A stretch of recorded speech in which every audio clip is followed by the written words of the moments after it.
దేవుని దగ్గర యథార్థంగా ఉన్నావా?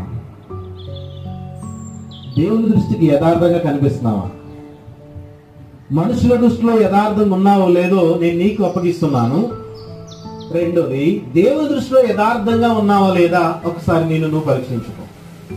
ఎందుకనంటే మనము మన జీవితంలో కోల్పోయేది అదే.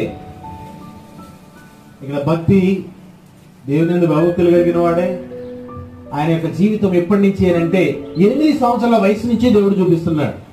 ఇంకా మనం చెప్పాలి అంటే బాప్తిసం పొందిన తర్వాత, ప్రార్థనని తెలుసుకున్న తర్వాత, దేవుని ఎరిగిన తర్వాత, లేదు వయసు వచ్చిన తర్వాత దేవుని సన్నిధిలో ఎదగడం జరుగుతూ ఉంటది. అయితే ఆయన 8వ ఏట నుండే దేవుని ఎరిగిన వాడై ఉన్నాడు. దేవుని స్తోత్రం. ఇంకా చెప్పబడుతుంది, అతడు యథార్థ పరుడు. ఎవరి దృష్టిలో? దేవుని దృష్టిలో. ఎవరి దృష్టిలో? రైట్. ఇప్పుడు ఒకసారి చదువుదాం. అతడు